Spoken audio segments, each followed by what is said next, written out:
welcome to the penultimate evening of my Les Mills Barre hints and tips.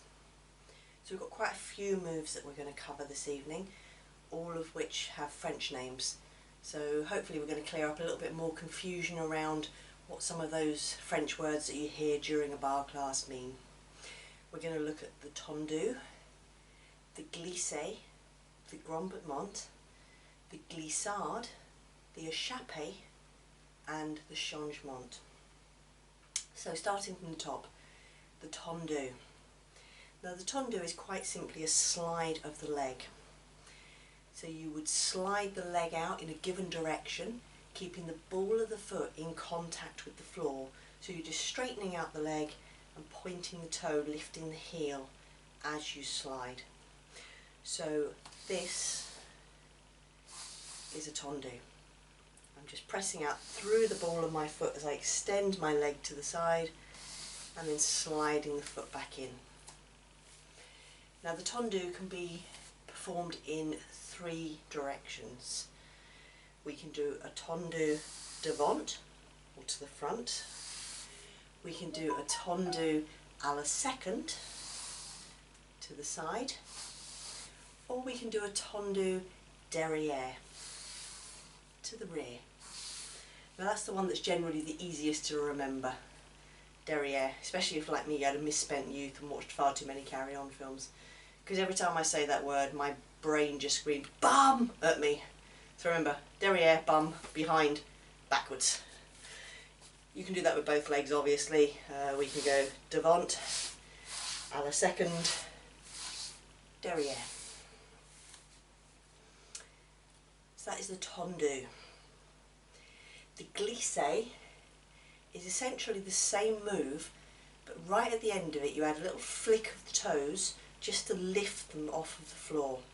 So you still slide the ball of the foot along the floor, and then right at the end of the move, that's where you flick your foot very slightly off the floor. And again, you can do this move in all three directions.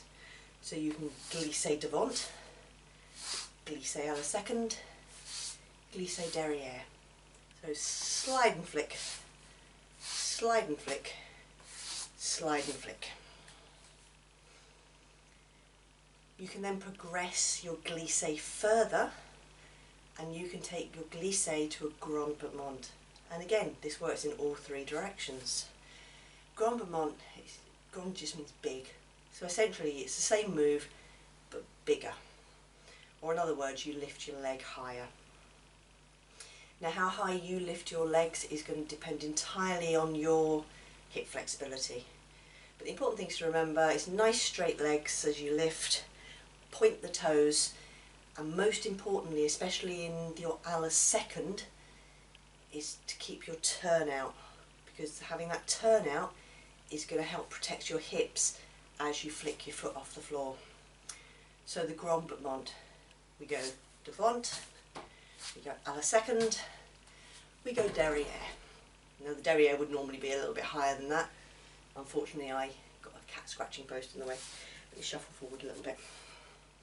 So devant, à la seconde, derrière.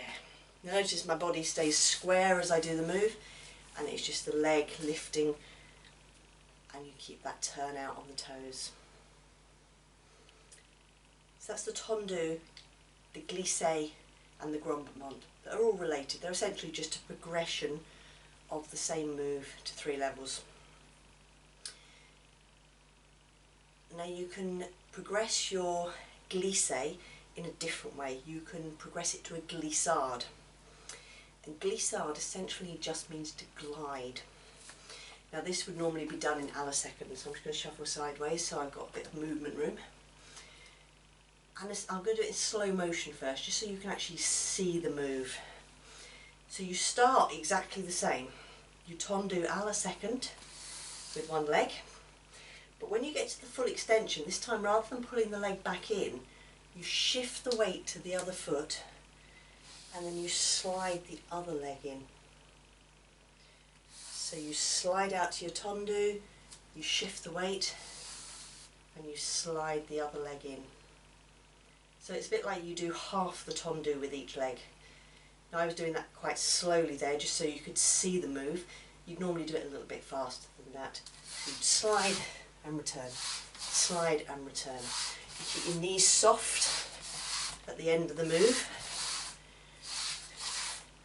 And again, you're sliding the feet across the floor, just like you would with your glissé, as you glissade or slide to the side. Now you could actually progress that into actually using the glissé to start your glissade. So this time you would just lift the feet very slightly. So again, I'll show you in slow motion to start. So you would slide the foot out, lift the toe, transfer the weight and slide back in. So you would add a hop to your glissade. So if I take that up to speed, it's just a little tiny hop side to side. Same movement, but just leaving the ground very slightly as you take the move side to side. So we've covered the Tendu, the Glissé, the Glissade and the Battement. That just leaves us with 2 moves to talk about this evening.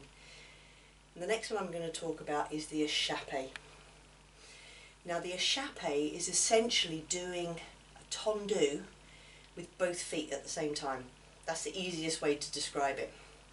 So you're going to start in your first position and you're going to end more or less in second position, but with your heels off the floor. So it's probably a little bit narrower than true second position. But the key is keeping that ball of the foot in contact with the floor. Now, échappé just means to escape, so you think about escaping the feet to the side.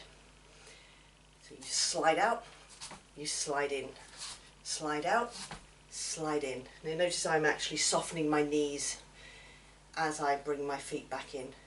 I'm also now bringing my feet into third position rather than first position, as you would normally do this in the échappé.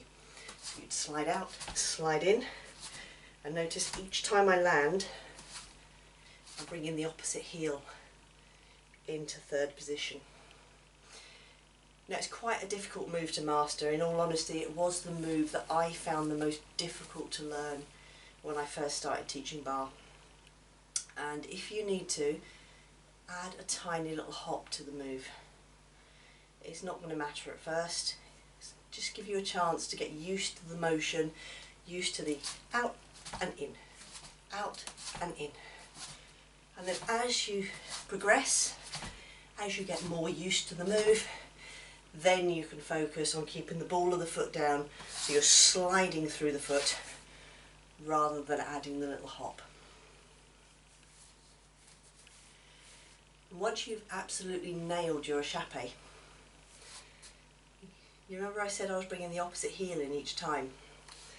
So the first time I came in after my échappé, my right heel was in front, and the second time my left heel was in front. Now this is key to your changement. Changement just means to change. So all you're doing in a changement is changing from one third to the other third. Not like this though. This is the easy way of showing you the 2 different versions of third position with the feet. The changement you do with the jump. Now the key to your changement is you need to do a demi-plie. And you do your demi-plie before your changement and after. You do it before for basic physics.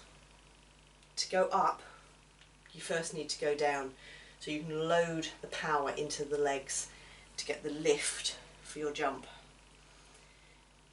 The demi-plie after your changement is basically so you shock absorb your landing through your legs. You don't lock out the joints and land hard on the ground. You shock absorb as you land. So if I now show you the changement. So I'm now currently in third with my right foot in front. I'm going to jump, point my toes and swap my feet over.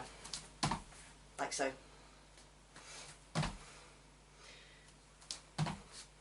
Now this floor is not an ideal surface to do a changement on. So my technique is probably a little tiny bit off here. I'm not getting quite as much height as I should be, so I'm not getting the point on my toes because this floor is very hard. But that is the basic principle of your changement. So, like so. Now you usually do these quite fast in a bar class, if I'm honest with you. I'm going to attempt to take this up to speed on this floor surface. So this is the speed you would normally do a changement at in a bar class. But if you can't hit that sort of speed, first of all, don't worry. Do the move slowly. Get used to it.